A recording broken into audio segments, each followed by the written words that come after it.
Hey everyone, welcome back to Movie Night Massacre. I am your host, Casey. You all showed up in a major way again. I think when I posted my last video, I had like 170 subscribers, and now there's over 500 of us. That's crazy. I'm glad you're along for the ride, and I hope you're having a good time. Thank you so much for being here. You guys, I was born and raised in Illinois, and we're known for two major things, and that is Chicago and corn. It's now a crisp fall season, the corn mazes are cut, and I thought, what better way to honor my heritage than to watch 12 mostly terrible movies heavily featuring corn. That's right, today I have watched all 12 Children of the Corn films and will be ranking them in a satisfying tier maker list so that you don't have to. I'm going to be going through each of these films chronologically to give you just a little bit of insight into the oddities and history of the film franchise that you probably forgot about. I have not seen any of these except for the 1984 classic, so we are going in blind together and hoping for the best, and even if it's the worst, we'll make it a good time. We've got a lot of ground to cover, over 976 minutes of runtime, and over 37 years of somehow making more of these films, so let's get a move on. Part 0. Short Story and Disciples of the Crow. Shall we gather at the river, where bright angels' feet have trod? With his crystal tide forever, flowing by the throne of God. Children of the Corn began its life as a short story by Stephen King that was originally featured in a March 1977 issue of Penthouse magazine. It was more widely read the next year, though, as part of a short story collection called The Night Shift. Most people think that the first film adaptation of this is the 1984 classic, but it's actually a 1983 short film that was included on a two-story tape called Disciples of the Crow. This film is only watchable in 2025 on VHS, but the good news for you is that I snagged one from eBay. It was written, directed, produced, and edited by a guy named John Woodward, who otherwise has a pretty short and pretty lewd filmography between 1990's Good Girl, Bad Girl and 2000's Texas Taliban. Don't worry about it. This short is only 19 minutes long, so I was really not sure what to expect out of how densely they were going to pack everything in. As it turns out, though, it's very faithful to the short story, it just cuts off a lot sooner to accommodate the runtime. In both the short story and the Disciples of the Crow short, the lead couple named Bert and Vicky arrive in the town, which in the video short changes the setting from Gatlin, Nebraska to Jonah, Oklahoma. In both versions, Bert then heads out to do a little bit of investigation of the town while Vicky stays in the car, which is where the big break happens. The short story continues on for quite some time after this point and has a very bleak ending where both characters die, whereas the Disciples short sees them both narrowly escape the town in a car for a quick and little bit more mysterious of an ending. I actually really enjoyed watching this one on VHS. I thought that the lower production value plus the pretty degraded quality of the physical media itself accidentally paired really well together to make the whole short feel very eerie and unsettling. Despite the performances, which are bad to the point where you can have a laugh at it, the whole thing has this kind of like forbidden media feel to it that I thought was great, especially in a bite-sized portion. There's a second short on the tape called Night Shift that's also pretty fun, and I'm glad to have this in my collection as a kind of rare and unknown kickstart to a larger series. I'd rank this short in our tier list at a B because in a weird way, even though this excises the entire back half of the King story, I think it actually works just as well. It's creepy and campy and a little unintentionally funny, which to me is a good combination, and I think it really got people primed for what came next and is easily the most well-known, which is Part 1, Children of the Corn. Stephen King's Children of the Corn.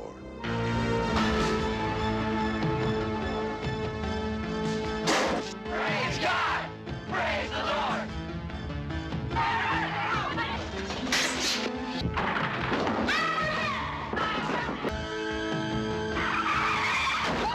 From Stephen King, the author of Carrie, The Shining, The Dead Zone, and Christine, an adult nightmare. Children of the Corn. I'm here, Lord! I'm ready! Stephen King's Children of the Corn, an adult nightmare. Children of the Corn is a 1984 adaptation of Stephen King's short story of the same name. The film follows a couple named Bert and Vicky who investigate the deserted town of Gatlin, Nebraska after finding a child with his throat slit on the side of the road.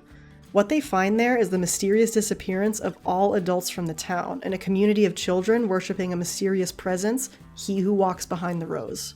This film was directed by Fritz Kirsch and was adapted into a screenplay by George Goldsmith. It stars Peter Horton in the role of Bert, who would later go on to produce large swaths of Grey's Anatomy, and it also stars Linda Hamilton, who you recognize as Sarah Connor from the Terminator franchise. It also stars John Franklin in the role of 70-year-old, 14-year-old Isaac, the devout child cult leader, who's remembered for his very ominous and very unique appearance. He was diagnosed with growth hormone deficiency as a child and was actually 24 at the time that he played Isaac, so that contributes to his look and stature that have become iconic staples of the film. This one is definitely in the 80s horror pantheon, but it's generally less revisited than other iconic IPs from the same time period, and I will be the first one to admit that it's not one that I reach for regularly, but it is a pretty solid standalone film, and I think, unlike the sequels that came after it, it does a pretty good job of walking the tightrope between cult influence and the supernatural. It's actually got pretty beautiful cinematography, which I think is a big part of what helps give it staying power despite the only okay performances and at times uneven script. It also makes good use of cloud tank effects, which were becoming more common in this time period, and while they look dated now, are so unique, and I think they're a great relic of that filmmaking era. You also get this wild animated dot effect that I haven't personally seen in any other films from this time frame, and it doesn't look good, but I think it does look interesting. I always tear my hair out a little bit at some of the baffling choices that Bert makes throughout this film, but the small town where nothing is as it seems vibe and the unraveling mystery is worth the revisit, so I think I would put this one in my tier list as a B. Part 2. Children of the Corn 2, The Final Sacrifice. In these fields, with the children of the corn, What happened is over, Mrs. Burke. It's over. Well, a bunch of kids killed all the adults in town. Just your basic Sunday afternoon in the Bible Belt. There's something out there. There's something. It's evil. It's gotten a hold of our children. based on the shocking short story from master of horror Stephen King. Have you ever seen evil? It works through the children. This is Children of the Corn 2. Walks behind the rose commands that we rid the land of all that defileth the corn. I don't want you hanging around with these kids around here. They were adults. She warned you. She warned all of you. Children of the Corn 2, The Final Sacrifice.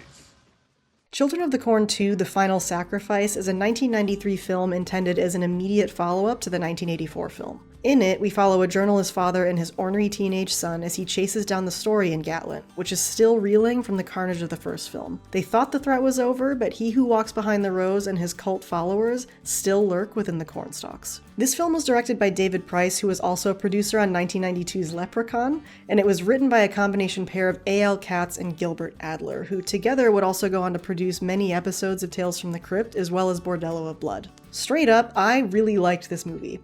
I was not expecting to, but I did. It was overacted and over the top in a distinctly 90s way, especially coming off of a fresh screening of the 1984 adaptation, which by comparison is a lot slower and less bombastic. You can tell that filmmaking and the new filmmakers at the helm of this one were in a different and evolving era of horror. You can feel that in the dialogue and the mannerisms, but also things like wardrobe and even the kind of strange Easter eggs that are placed throughout the film. This would also be the last Children of the Corn film to be released in theaters, as all the subsequent releases from Dimension would go directly to video. The whole thing actually weirdly reminded me of season 1 of The X-Files, and do not misconstrue me when I say that. I'm not comparing direct quality to quality here, but what I mean is you get this dark filmic look, you get feature quality cinematography, but you're also retaining that early 90s camp humor and edge with more rapid pacing. I actually felt so strongly about this similarity that I ran an IMDb comparison of this film's crew and The X-Files, but that didn't return any results except Stephen King himself and somebody in the transportation department, so I'll take the L on that one, but I still think the creative comparison is valid. Pretty early in the film, we get to meet Dr. Red Bear, and he's a Native American professor at a local university, and also probably my favorite character in the entire series. Our main character actually spends quite a bit of runtime side questing with him, and their buddy road trip dynamic is incredibly charming. Who are you? What are you doing in here? Now, isn't that just like a white man? Assumes he has the right to be here and no one else does. My people believe that this area was very special. Now, you mean weird? So that's what happened here in Gatlin? Well, no. What happened in Gatlin was those kids went apeshit and killed everybody. All of his dialogue feels incredibly over-rehearsed and overacted in a very endearing way, and I love him so much, even though they're clearly using him as like a lazy crutch for the wise Native American trope. Even when he dies, we get this farewell scene where he dissolves into a creek while wearing traditional garb and monologuing at the viewer. This signifies that the spirit will part the corn and let through one who finds truth within himself.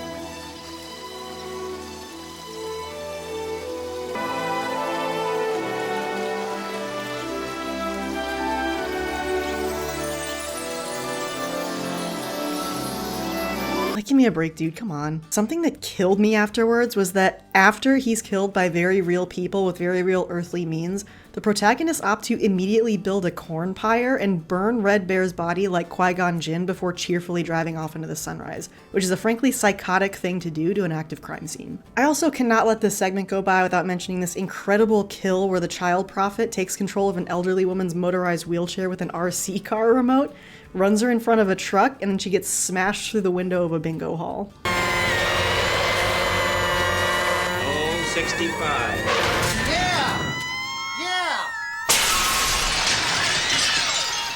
Really just incredible stuff. I might get some hate for this, but I actually enjoyed this sequel more than the original if we're going based purely off of fun to watch factor. It is really fun, it's got a great early 90s energy, and it has a lot of unintentionally funny stuff in it that I think makes it a good group watch candidate, so for that reason I'm going to controversially put this in the A tier. We're gonna start getting into the weeds a little bit more now, and that's because everything beyond this point was either released direct to video or direct to streaming. So while it's not necessarily schlock out of the gate, the probability certainly jumps a lot higher. And in some cases, even worse, it goes into boring territory. But that's why I'm here, your proxy, your spirit guide, your Dr. Red Bear on this more than 16-hour watch journey. So let's proceed. Part 3, Children of the Corn 3, Urban Harvest.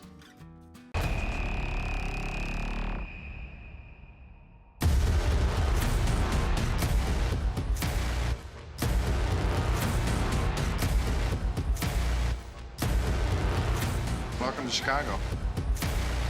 Home sweet home. Let us give thanks to he who walks behind the rows, protects our crops, keeps the infidel and unbeliever in the torments of hellfire eternal. Let the harvest begin. Children of the Corn 3 Urban Harvest is a 1995 direct-to-video film following two brothers who were relocated from their rural farm life in Gatlin to a foster family in the bustling city of Chicago, baby. While the older brother eagerly adapts to his new school and friends, the younger brother, Eli, hopes to keep the power of he who walks behind the rows alive.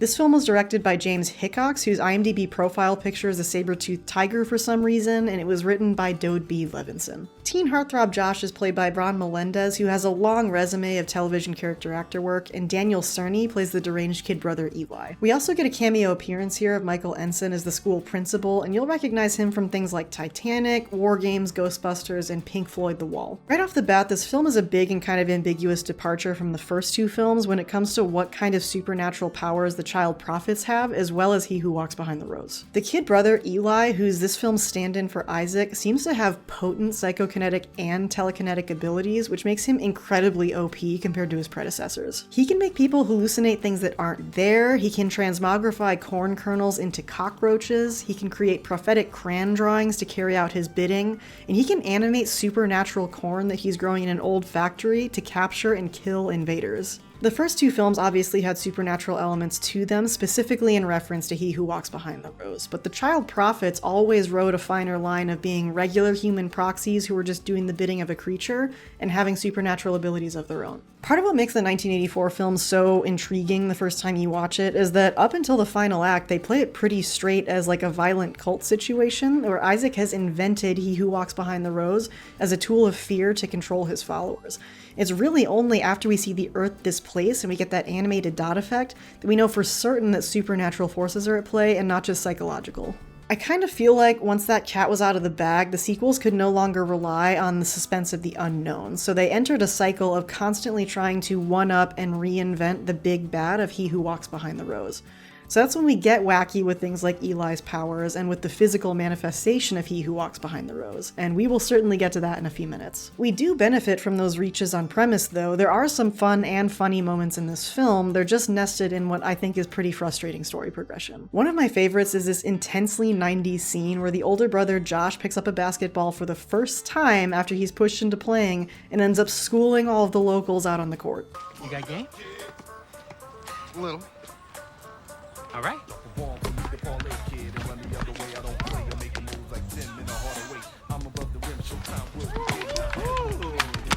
That's a little. Bam, bam, bam. Not too hard, not too hard. Mind you, this would have been at the height of Bulls mania in Chicago with Michael Jordan, so that's gotta be a hit to the old ego. I also appreciated whatever the hell's going on with the foster parents here, which is a cold scene open. Refusing to listen to me. I am not going to argue about a corn patch. Has it ever occurred to you that I want you to cut it down. If you don't cut it down, I will. Amanda, for God's sakes, it's his hobby. Urban Harvest has one of the highest kill counts in the entire series, including two that made me totally laugh out loud. One of them is this poor social worker who takes an improvised flamethrower to the mouth.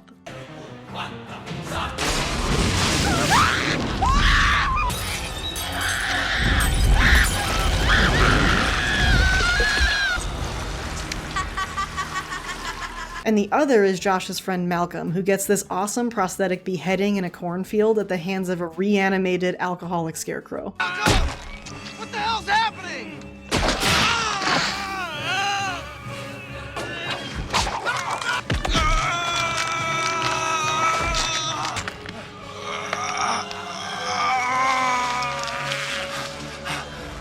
All of this eventually comes to a head for the finale of Urban Harvest, and what a finale it is, folks. Here we get our first ever look at the physical manifestation of He Who Walks Behind the Rose. A blob of puppet viscera throwing Barbies around. I mean people.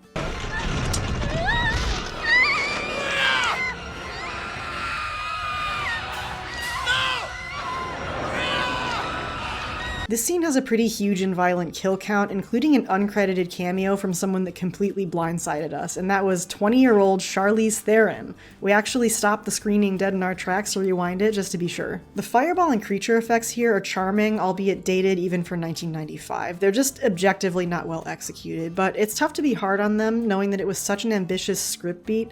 It was probably shot and finaled under duress with very little budget. So sometimes you just gotta do the best with what you have and move on. The last thing I'll mention about Urban Harvest is that even though the foster parents were not super well developed, there was a subplot going on for most of the film, and that was the evil capitalist foster dad who wanted to sell Eli's miracle corn for a profit, so he was unknowingly the pawn to spread He Who Walks Behind the Rose influence around the world. I mention that now because the final shots of the film are of massive corn shipments somehow arriving in Germany, effectively confirming that Eli's master plan has come to fruition after all. None of the other sequels ever acknowledge or follow up on this in any way. Thank you for asking.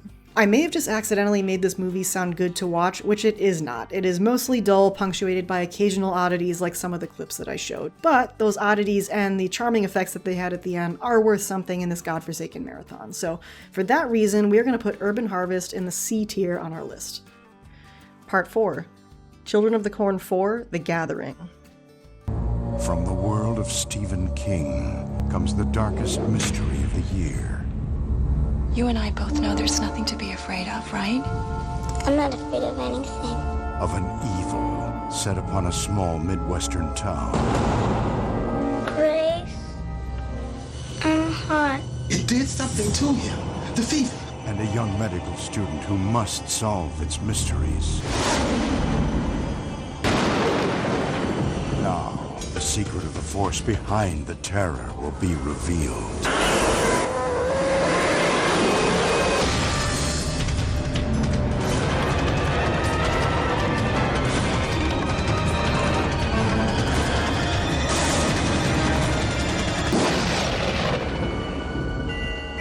Children of the Corn 4, The Gathering.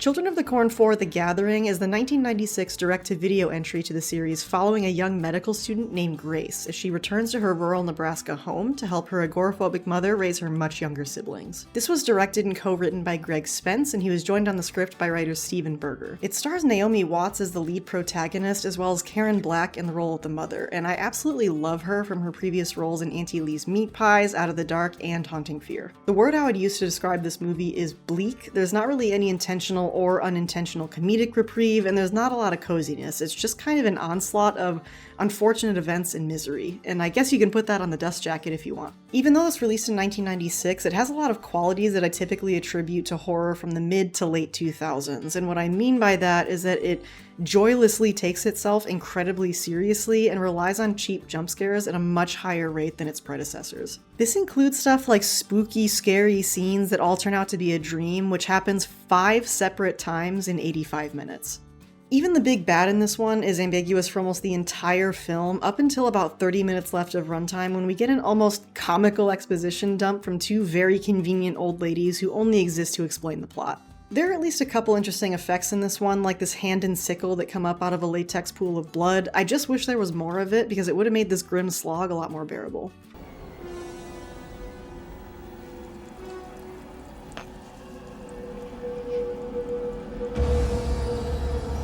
Margaret, I think it's time to go. Margaret! Anyway, the gist of the film is that all the kids in the town have this mysterious supernatural virus spread by he who walks among the rows, and that virus is repelled by mercury. They discover this when a vial of infected blood comes into contact with mercurochrome ointment, and also the fact that all the kids in the town have teeth with mercury fillings falling out of their mouths. Naomi defeats the possessed children by dumping mercury products into a sprinkler system and turning it on, which is a tough break for those kids once they snap out of it, but what are you gonna do?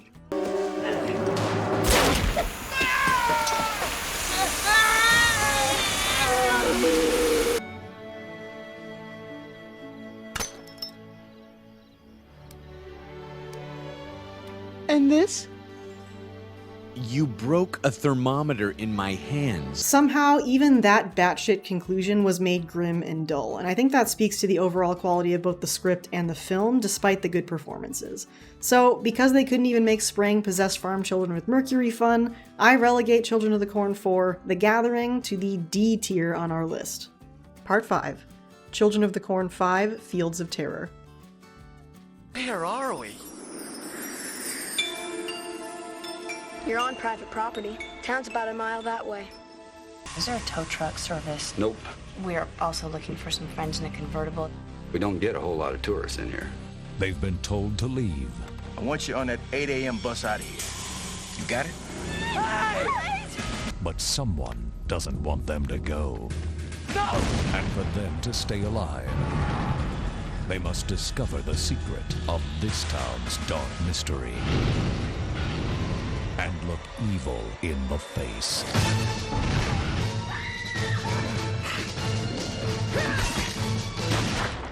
I warn you, Sheriff. Children of the Corn 5. Children of the Corn 5: Fields of Terror is the next entry on our journey and was released in 1998. In this one, we follow 6 rascally teenagers as their road trip lands them stranded in Divinity Falls, where lost and runaway children serve He Who Walks Behind the Rows in a cult led by the deranged prophet Luke. Fields of Terror was both written and directed by Ethan Wiley, who also wrote the screenplays for House and House 2 in the mid-80s. It stars Stacey Galina, Alexis Arquette, and Eva Mendes, and B-movie fans everywhere will rejoice to know that the madman Luke is played by none other than David Carradine. It can be just as free as you want it to be. And the thing is, it doesn't take any room to do it. This film hard pivots from Children of the Corn 4, which took itself incredibly seriously, into what I can only describe as a proto-2000s slasher with a heavy reliance on horrible comedic relief characters, up to hijinks like leaving blow-up dolls as landmarks on their road trip route, and having a cast of friends that all seem to absolutely hate each other. I'll cut to the chase if I just made this movie sound fun. It's not. It sucks. Sometimes you get a little flash of something funny like these. What's that? Smeet! No. It's not that great of a car, Greg. I got your eternal flame right here! But you're always laughing at the movie and not with it. Everything about it is inept and impotent, from the half-baked story to the bad performances. It's just hard to get behind, even as something to laugh at. It even steals a significant kill towards the end of the film when an evil crony falls out of a hayloft door and onto some spiked farm equipment. It's an almost one-to-one rehash of Jason's defeat from Friday the 13th Part 5.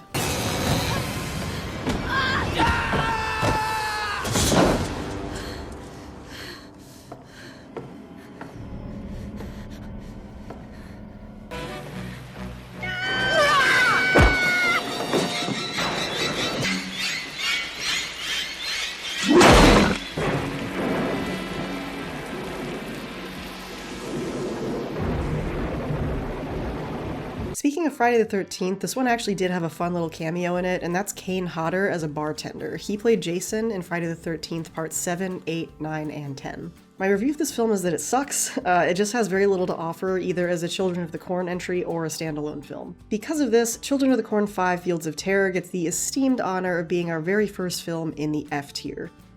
Let's go... Part 6. Children of the Corn 666, Isaac's Return. For every season, there is a time for friendship. Maybe I want you to stick around. A time for love. Don't be scared. We were destined. And a time for terror. Isaac is back. Now is the day of salvation. To fulfill the final prophecy.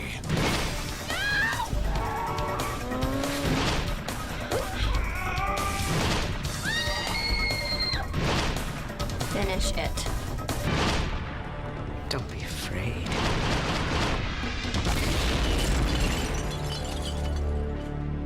It's your soul that's gonna burn in hell. I don't have a soul. Our next film is one that I was actually pretty excited for based on the title alone, until I was absolutely sucker punched back into the reality that is cynical direct-to-video releases, and that is Children of the Corn 666, Isaac's Return. If you're like me, you might look at that title and think, hey, calling it 666 Isaac's Return is pretty on the nose and silly. Maybe they'll use this as an opportunity to do something really out there and fun, since this is direct-to-video anyway and there's not a lot to lose. And they got the original actor for Isaac, who is easily one of the most iconic aspects of the 1984 film. We're back, baby! Everything's coming up Millhouse! In this one, we follow teenager Hannah as she returns to the town of Gatlin to find the whereabouts of the original cultist children, one of whom she believes to be her biological mother. This was directed by Cary Scogland, who also directed The Falcon and the Winter Soldier, and it was written by Tim Selka and John Franklin, aka Isaac. It stars Natalie Ramsey, who also starred in another film that I would love to screen on this channel at some point called Cherry Falls, but that's for another time. The big get for this one was the original actor for Isaac, John Franklin, despite the fact that his character definitely 100% died in the first film. Do they ever address that? Thank you for asking. No, they do not. Like Children of the Corn: The Gathering, 666 Isaac's Return is bleak and joyless, despite the killer name. It's not even particularly nice to look at, since much of it has a pretty aggressive yellow color grade, kinda like Breaking Bad when they really want you to know that a scene is in Mexico. The pace in this one is pretty agonizing. It's pretty much just Hannah talking to people in the crumbling town or in the rundown asylum, which is jam-packed with formulaic and boring scares from pretty much any movie you've ever seen with an asylum in it. It's kind of hard to even stretch the video out for this one. There's so little of value to discuss or even show. The only scene we even cracked a smile at was this super weird sequence where a couple is making out through cage bars with a garden hose between them, but whatever's going on there is between them and God. This movie does not deserve its hilarious title. It is a terrible, terrible movie, and I'm a worse person for having seen it. So we're just gonna drop that one right in the F tier. Part 7. Children of the Corn: Revelation.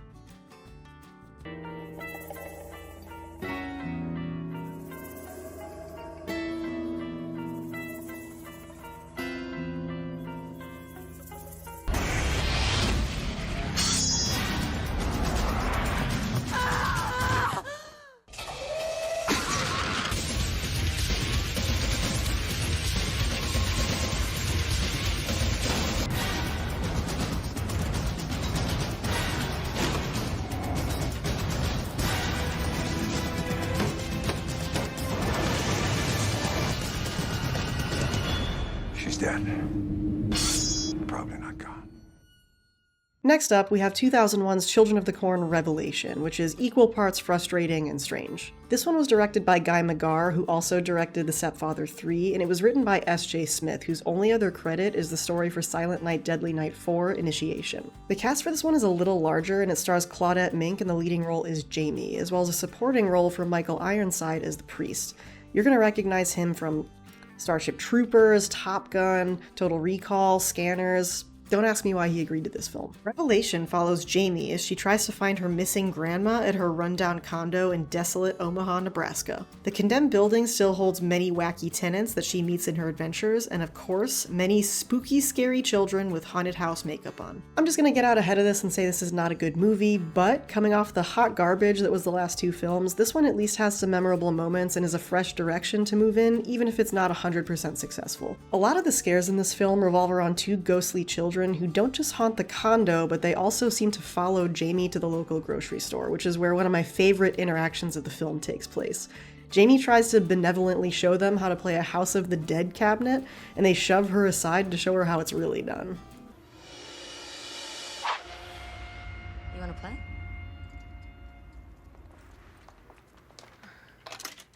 The House of the Dead. You see, you take the gun, and you point it at the bad guys. You pull the trigger, and the more you kill, the better.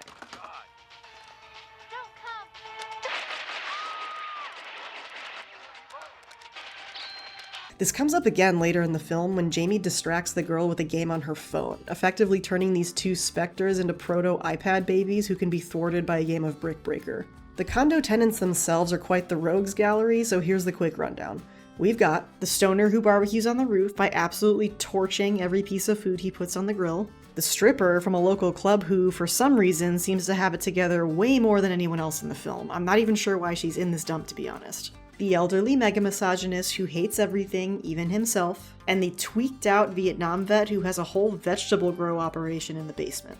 There is one more supporting character who's also the love interest, and I absolutely hate him. His name is Armbrister, and he's the local cop who Jamie has to plead to multiple times for help, even though her grandmother is very much a missing person. This man will do anything except his one job. Even before Jamie brings up anything supernatural, he's already busy downplaying the fact that an elderly person has been missing and not seen for a week, and it takes multiple return visits just to get him to come out to the condo, which he does with the attitude of a small child who's being forced to go to Kohl's with his mom. They were clearly going for cheeky and confident, but it ultimately came across as is gratingly lazy and dismissive. He's the absolute worst. I hate him. I hate you, Armbrister. Actually, on the topic of poorly named characters, I also gotta call the writer out on this one. The grandma's name is Hattie, and her distinguishing feature is the brimmed straw hat that she wears, so nice one on that. There is corner cutting here too when it comes to the sound design, which seems to rely heavily on what I have to assume is a popular third-party library from the time.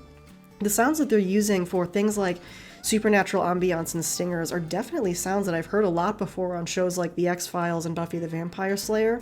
They probably would have blended in just fine here if they didn't keep using them over and over again in rapid succession. Ultimately, despite the slightly more creative plot and broader cast of characters, that kind of corner cutting and what I feel like is a healthy dose of cynicism on behalf of the filmmakers only slightly elevates this above its competition. So for that reason, we're going to put it into the D tier.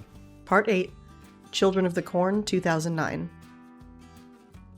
The cornfields of Nebraska. There's something wrong here. I can feel it. Evil comes. The time for forgiveness has come to an end for you. In all sizes. He who walks by the road is displeased with us. Come out here! Kill the Outlander! Zero crash, brother! Based on the story by Stephen King. Children of the Corn, an all-new movie event. Premieres this Saturday at 9. This next one's going to shake us up just a little bit here as we're exiting the Dimension direct-to-video trend and instead linking up with Fox 21 Television Studios for a TV movie remake. Children of the Corn 2009 was written and directed by Donald Borchers, who was also a producer on the 1984 film and would later go on to executive produce the 2020 reboot, but we'll talk about that one in a little bit. He's actually on YouTube as well, with an impressive channel that has over 240,000 followers and over 1,000 videos at the time of this recording. It's super cool. They're mostly films that either he produced or films from the public domain, so I'll link that in the description here. This movie stars David Anders, who had a long stint on the show Alias, as well as Candice McClure of Battlestar Galactica fame. name. I did read the original Stephen King short story in preparation for this video, and what made this remake stand out to me is how faithfully it holds to that, especially in comparison with the 1984 treatment. So that includes the good and the bad that comes with that. There are 3 key differences between the short story and the 1984 film, and those are that the short story opens with Vicky and Bert instead of establishing Gatlin, that Vicky and Bert viscerally hate each other, and that their final fates are much bleaker. Children of the Corn 2009 embraces the short story, which brings a very different energy to the table than the 1984 adaptation, in which we get a lot more establishment in Gatlin with the diner massacre and the non-believer children, and Bert and Vicky are generally pretty supportive and collaborative of one another. In Children of the Corn 2009 and in the short story, Bert and Vicky would rather be dead in Gatlin than alive together. I'm not even kidding about that. They cannot stand each other to an almost comical degree. You play it like that just to get under my skin. Come on, your paranoia is showing again, Vicky. Sometimes I wonder how I ended up married to you. Yes, I know that. But where in the hell are we? Where's the lunch stop? You got the road atlas. You should look it up. Still remember how to read, don't you? Well, don't you want to come see? So you can tell all your NRA buddies what you bagged in Nebraska? Give me the bag! Purse! Give it to me! Give me the bag! My purse! The slap fighting with Vicky doesn't last super long because she's actually taken and sacrificed fairly early in the film's runtime, leaving us with Bert's survival story for most of the remainder. We also don't even get a hint of Gatlin before they arrive, and the town is already under control of the child cult, so there's not a lot of setup there. For somebody who hasn't already been watching 628 minutes of Children of the Corn, that's not necessarily a bad thing. It changes the scope from why did the kids do this into what the hell's going on in this town, and I actually really enjoy that particular subgenre. Malachi and particularly Isaac are a lot less magnetic in this film, but I did really enjoy this exchange on the street where Bert and Isaac have a confrontation, and Bert starts threatening these children like he's John Wick. You better have more than kitchen knives and screwdrivers, kiddies. You better find a flamethrower. This is my game. I've played it before and on better courts than yours. It's unwise to mess with the guy who spent 3 years on jungle patrol. Why don't you put that in your god and smoke it?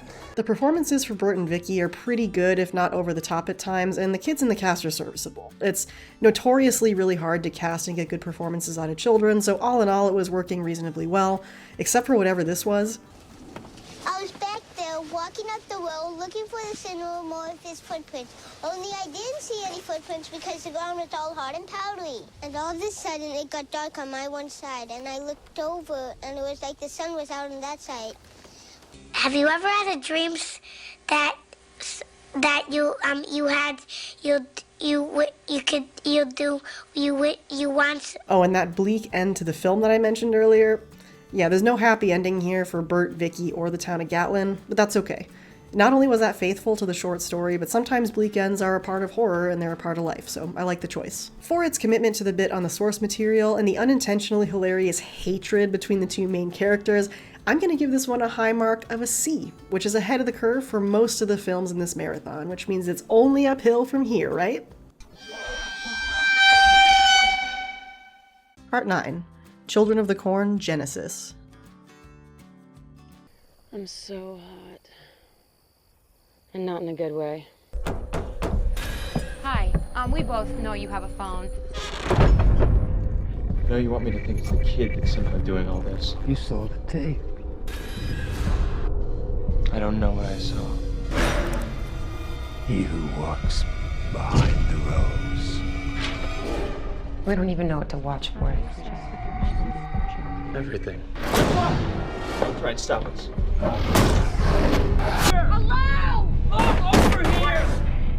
Every single adult in Gatlin was slaughtered by children. Oh my God, Tim, look out!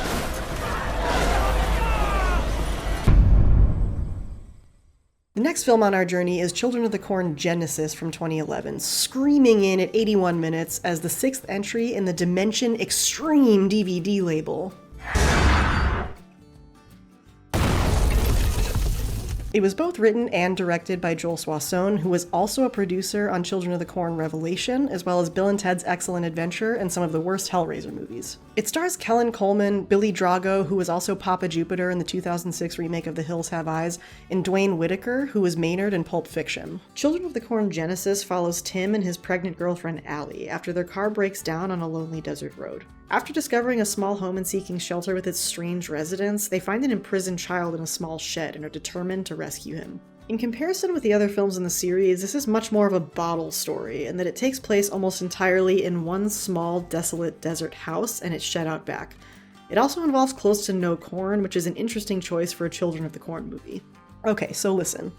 The couple in this house is weird. I'm not saying they're not. Billy Drago puts on the best performance in the film, and he is a major creepazoid who's also probably a sex pest. But as Allie and Tim are unraveling the dark secrets of the household, most of which seem pretty darn earthly for the most part, Allie randomly and suddenly insists that somebody in the house is psychokinetic. Something in this house doesn't want us to leave. Man, Allie, like what? A poltergeist? A ghost? Someone in this house is psychokinetic, like off the charts. And she starts inventing narratives about how Tim cheated on her with the creepy wife when they were alone in the kitchen together for a grand total of like 20 seconds. The absurdity, the hysteria, the random jumps in logic were really off-putting for this character, even if she was eventually proven right on the psychokinesis thing. When the assertion was made, neither we as the audience nor the characters had really witnessed that much to support it. We were just kind of told the conclusion without being given a chance to discover it, which really takes the fun out of a mysterious bottle setting, and it makes the characters seem crazy. Anyway, almost all of the film takes place in one of 3 rooms in this small house, and most of it is Billy Drago being creepy towards the couple, so it does kind of drag. There is one exception to this though, and it's an extremely elaborate and out-of-place stunt scene in the end of the film when the 2 main characters are trying to escape in a car. Check this out.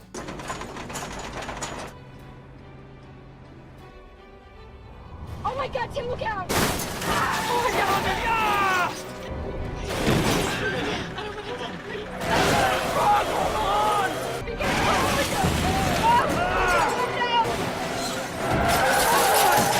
What is going on?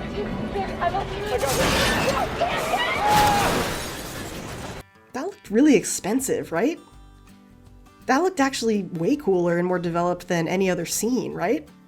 It's almost as if it's completely incongruous with anything else in the film, right? Well, that's because it's from the Will Smith action spectacle Bad Boys 2 from 2003, almost in its entirety. Oh, they are not about to do that. Hell yes, they are! Yeah!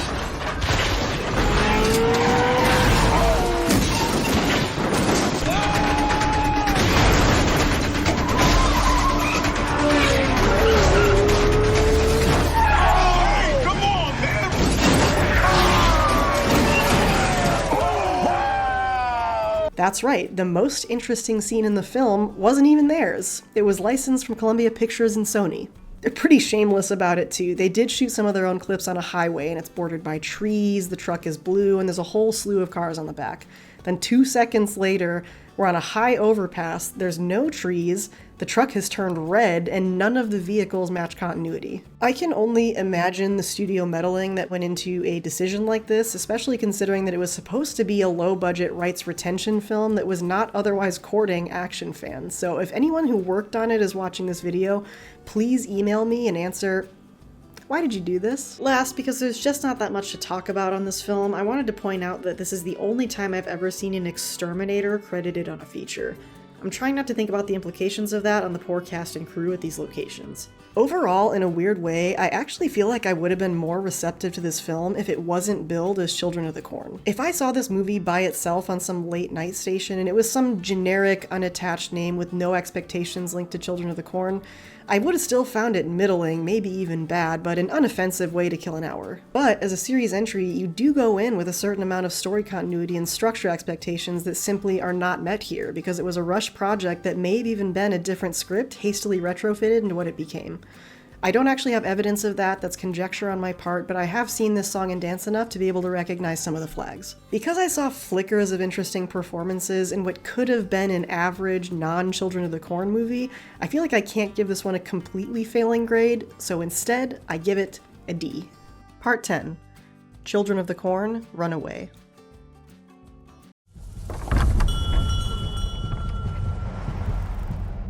Don't you ever want to stop? Meet people? No. I don't know, I just felt like we were being followed. I think we're on the deck of the Titanic or something.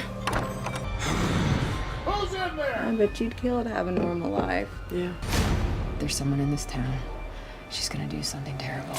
Get my son as far away from here as you possibly can. Who's there?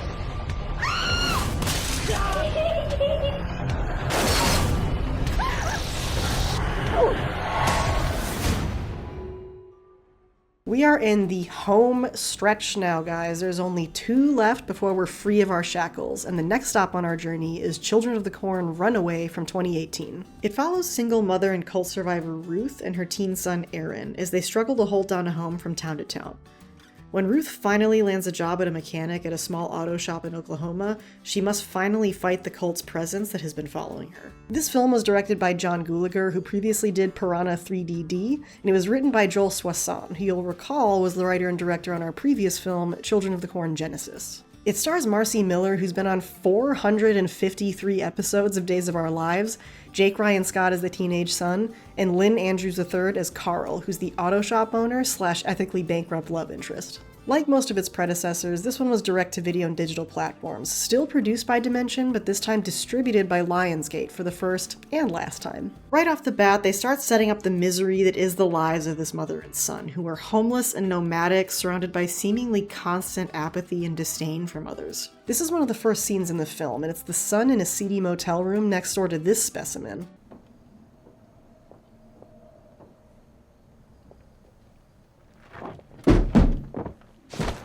Fuck. God damn it. Fucker.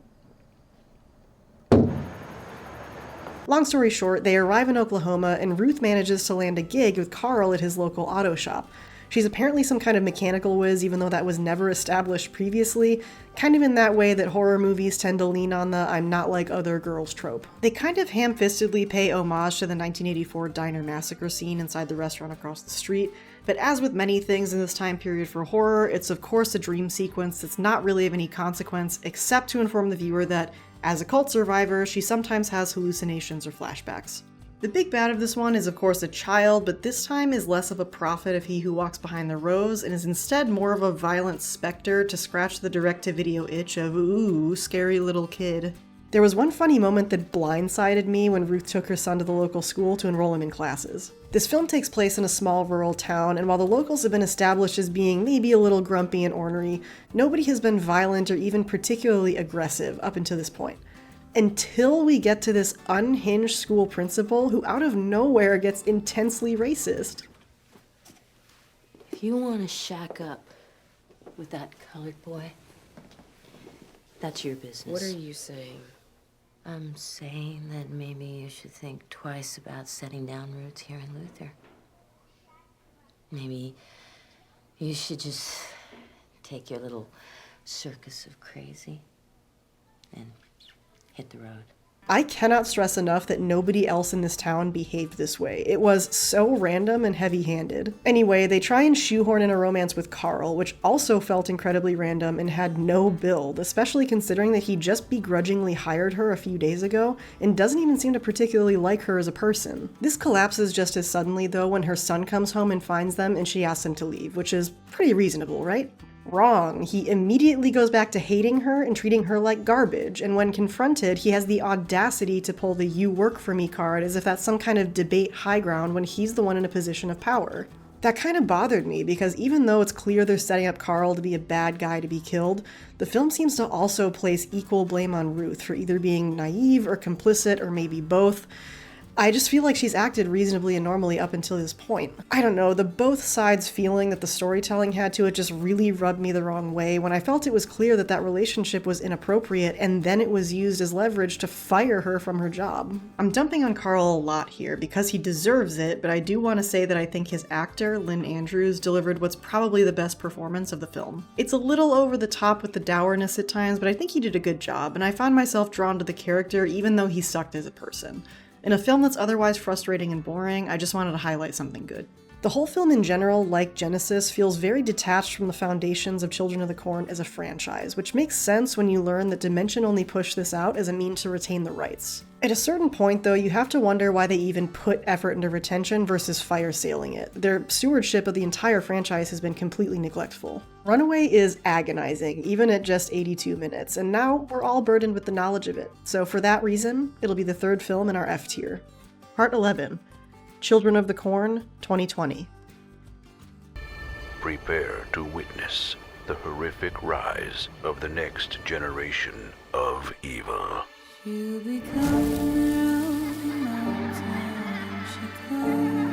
Based on the short story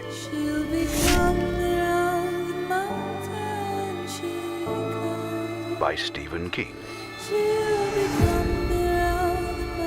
comes the nightmare like you've never seen it before.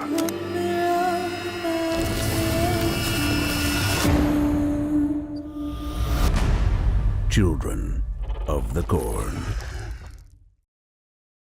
Did you guys like that breathy, grimdark cover of She'll Be Coming Around the Mountain? So, we did it. We actually did it. We've arrived at the final film in our shared purgatory, our trial of strength and endurance. Before I get well, actually, this film wasn't picked up for distribution by RLJE or Shudder until 2023, so online it's largely listed as being from 2023. However, it did get a limited theater release in October of 2020, directly in the thick of COVID, so it got lost and buried for a little while. This film, in the spirit of the last two films we talked about, holds almost no resemblance to the source material or any of the tenuously canon sequels. It follows a teenage girl on the cusp of leaving the dying rural town of Rilston, whose corn crops have steadily grown weaker and more diseased over years of chemical meddling and GMOs.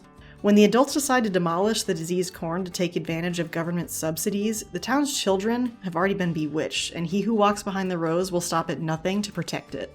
Children of the Corn 2020 was both written and directed by Kurt Wimmer, who was also a director and writer on several large action films such as Equilibrium, Ultraviolet, Total Recall 2012, and most recently the Beekeeper films. From what I can tell, Children of the Corn 2020 is the only horror in his filmography, which makes a lot of sense when you see the finale of this one. It stars Elena Kampouris in the leading role of Bolin and Jaden McGinley as her brother, with Kate Moyer as the child prophet Eden. Kate Moyer, or Eden, actually delivers a pretty good performance here, even though it's over the top vicious. I think it's one of the few things that actually works in favor of the film, and it's honestly one of the only times the child prophet character has felt like a draw since Isaac. I really gotta give her flowers on that one, since she probably would have only been 10 or 11 years old at the time of shooting. This film shares the same fundamental concept of children in a corn-based cult kill all of the adults, but otherwise feels very different from the rest of the series. The majority of the focus is on the kids and their descent into violent tribalism, and the adults actually have very little screen time, with the exception of being comically evil at town hall meetings and then dying in a series of horrific ways. I'm not being hyperbolic at all when I say the adults in this film are comically evil. There's this scene in a town hall where everyone is gathered to discuss what they're going to do about the diseased corn, and when their own children come in to have a voice for their future in the town, this is their response. Children, having a say. Stupid kids! Little kids! Voting! Yeah, well, I vote you go home and play with your toys. Okay, little girl? How's that sound? To which the kids eventually respond by, reasonably, burying them all alive in a pit with bulldozers.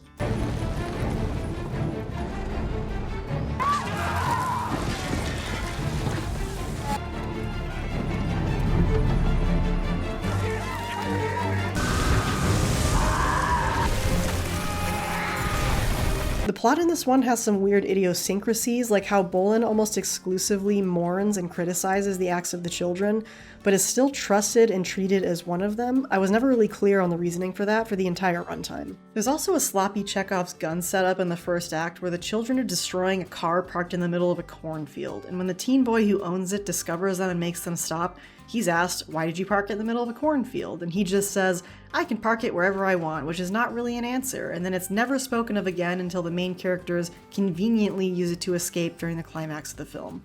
The car literally exists for no other reason than to be a method of escape, so why even try a setup of it? Just have him discovered at the finale or something instead of drawing attention to it, I don't know. It was weird. Anyway, the thing about this film is that it pretty unabashedly becomes a creature feature in the final act. He Who Walks Behind the Rose is manifested, large and in your face, as a painfully CG, cobbled together cornstalk monster that looks like Dollar Tree Groot. He shows himself first only to Eden, but then says fuck it at the end and straight up rips a reporter in half in front of the children. He eventually burns alive in the finale scene that's probably supposed to be an emotional confrontation or show of defeat, but it's so silly and so awful looking that there's zero impact on the viewer except maybe incredulity.